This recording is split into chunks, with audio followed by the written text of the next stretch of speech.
ایک صاحب نے سوال پوچھا، کہنے لگے میلاد کس کو منانا چاہیے؟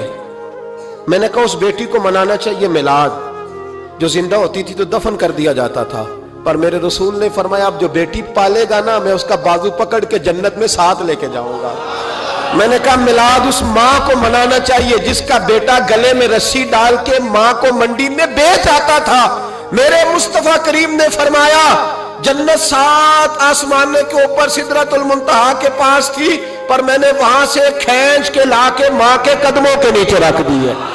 میلاد اس باپ کو منانا چاہیے جس کی اولاد ڈنڈوں سے مارتی تھی، پر رسول کریم علیہ السلام نے فرمایا سن لو سن لو سن لو، اب جس کا ابا راضی ہوگا اسی کا اللہ راضی ہوگا۔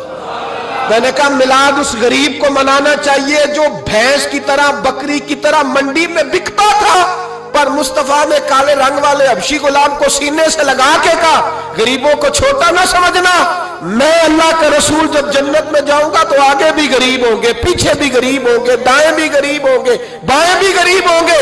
فرمایا امیر ویٹنگ لسٹ میں ہوں گے، 500 سال بعد جنت میں جائیں گے، غریبوں کے لیے جنت کے دروازے 500 سال پہلے ہی کھلوا دوں گا۔ اسے منانا چاہیے، میلاد منانا چاہیے۔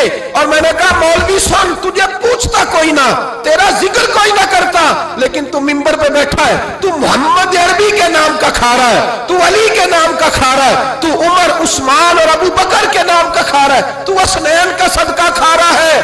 تجھے نہ تیری کبھی کسی نے برادری پوچھی، نہ کبھی تیرا کسی نے ایڈریس پوچھا، نہ کبھی کسی نے تیری سند پوچھی، لوگ تیرے نعرے لگاتے ہیں، لوگ تیرے ہاتھ چومتے ہیں۔ پھر مان جا کہ تجھے صبح بھی میلاد منانا ہے، شام بھی میلاد منانا ہے، اور تجھے یہ کہنا چاہیے خس خس جنہ قدر نہیں میرا ایتے صاحب نو وڈیائیاں، میں گلیاں دا روڑا کوڑا ایتے محل چڑھایا سائیاں، تیرا کام تھا تیری آنکھیں بھیگی رہتی۔ اور اس بوڑھے کو بھی میلاد منانا چاہیے جس کے بارے میں میرے نبی پاک نے فرمایا سفید داڑھی والے کی جس نے عزت کی اس نے تو رب کی عزت کی، اس نے تو رب کی عزت کی۔ میرے بھائی اس مزدور کو بھی میلاد منانا چاہیے جس کے بارے میں نبی پاک نے فرمایا جو اپنے ہاتھوں پہ چھالے ڈال کے مزدوری کرتا ہے میں نے تو اسے رب کریم کا دوست بنا دیا ہے۔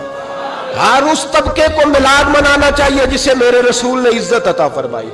اس بہن کو بھی میلاد منانا چاہیے جس کے بارے میں نبی پاک نے فرمایا اگر کسی کا باپ چلا جائے اور اس کے حصے میں بہنیں آ جائیں، 4 بہنیں، 3 بہنیں یا 2 بہنیں بیاہ کے جو آیا تم سے، میرے محبوب نے فرمایا میری انگلیاں جڑی ہوئی ہیں نا، اس طرح میں اسے اپنے ساتھ جوڑ کے جنت میں لے کے جاؤں گا۔ اس بہن کو میلاد نہیں منانا چاہیے۔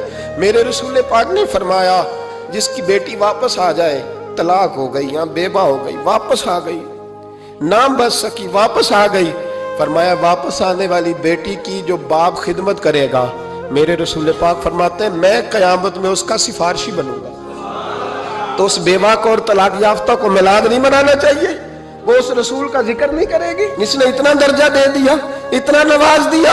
اور تجھے تو صبح و شام میلاد میلاد کرنا چاہیے تھا، تجھے تو صبح و شام درود درود کرنا چاہیے تھا، سلام کے گجرے بھیجنے چاہیے۔ یا رسول اللہ کہتے تیری زبان جو ہے وہ ہر وقت تر رہنی چاہیے تھی، تو بحث کر رہا ہے، تو اس پہ دلیلیں دے رہا ہے، تو اس پر باتیں کر رہا ہے۔ حضرت عمر سے پوچھنا، حضرت عمر سے جناب اسامہ بن زید رضی اللہ تعالیٰ عنہ حضور کے غلام تھے، نبی پاک ان سے بڑا پیار کرتے تھے۔ ایک جنگ میں پیسے آئے، حضرت عمر فاروق رضی اللہ تعالیٰ عنہ نے 25,000 دیا اپنے بیٹے کو، اور اسامہ بن زید کو 50,000 دینار دیے۔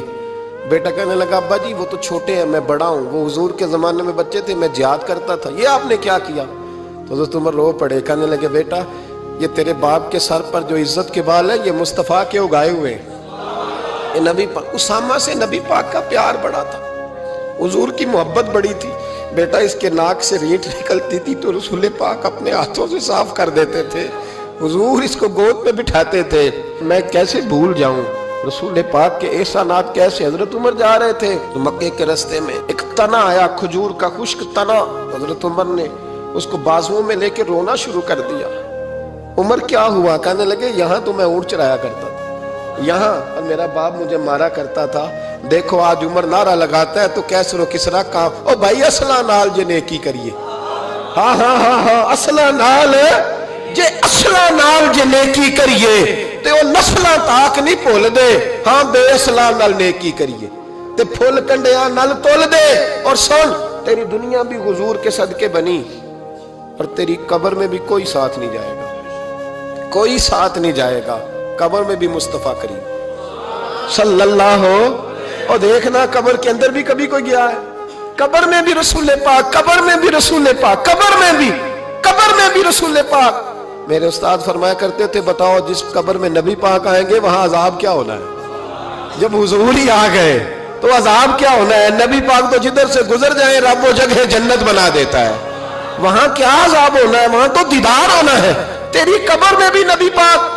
اور حضور نے فرمایا میزان عمل پہ عمل تولیں گے تو پھر بھی میں تمہارے پاس ہوں گا. حضور علیہ السلام نے فرمایا پل صراط سے گزرو گے تو پھر بھی میں تمہارے پاس ہوں گا. اور میرے رسول پاک علیہ السلام نے فرمایا جب تم جنت میں جانے لگو گے تو پھر بھی میں تمہارے. تو بتا تیرے رسول تو ہر وقت تیرے ساتھ ہے, تو کب نبی پاک کے ساتھ ہوتا ہے؟ تو بتانا تو کب نبی پاک کے ساتھ. میں چھوٹے جلسے کا قائل ہوں, لمبی محفل میں گزارش کرتا ہوں دوستوں سے کہ لمبا جلسہ نہ کرو. لیکن ایک جگہ پہ میں گیا تو ایک بڑے پڑھے لکھے آدمی نے مجھے کہا مولانا ان کو سمجھائیں, آدھی رات تک بٹھائے رہتے ہیں, ان کو سمجھائیں. میں نے کہا میں سمجھاؤں گا پر آپ بھی ذرا اپنا لب و لہجہ تھوڑا دھیما کریں. تو پوری رات نہیں نبی پاک کے لیے جاگا اور میرے رسول تو ساری حیات تیرے لیے جاگتے رہے, ساری رات. محبوب نے کیا کہتے ہیں بریلی کے امام اعلی حضرت فرماتے ہیں ان کی مہک نے دل کے غنچے کھلا دیے, وہ جس راہ چل دیے ہیں کوچے بسا دیے ہیں, میرے کریم سے گر قطرہ کسی نے مانگا دریا بہا دیے, دربے بہا دیے ہیں. اور اللہ کیا جہنم اب بھی نہ سرد ہوگا؟ اللہ کیا جہنم اب بھی نہ سرد ہوگا؟ رو رو کے مصطفیٰ نے دریا بہا دیے, رو رو کے مصطفیٰ نے. اور پھر کہنے لگے رو رو کے مصطفیٰ نے ان کے نثار کوئی کیسے ہی رنج میں ہو جب یاد آ گئے ہیں سب غم بھلا دیے. جب یاد آ گئے ہیں سب غم. اسی لیے تو ہم کہتے ہیں میلاد کھل کے مناؤ. رسول پاک کا میلاد بہانے کرتے ہیں, بہانے وہ کرتا ہے جس نے کام نہیں کرنا ہوتا, جس نے کرنا ہوتا ہے وہ بہانے. اعلیٰ حضرت نے جو پروگرام دیا وہ بڑا لمبا چوڑا ہے, کب تک کا تجھے کیا بتایا. اعلیٰ حضرت فرما کے حشر تک ڈالیں گے ہم, حشر تک ڈالیں گے ہم پیدائش مولا کی دھوم, اور مثل فارس نجد کے قلعے گراتے جائیں گے اور خاک ہو جائیں عدو جل کر, مگر ہم تو رضا دم میں جب تک دم ہے ذکر ان کا سناتے جائیں.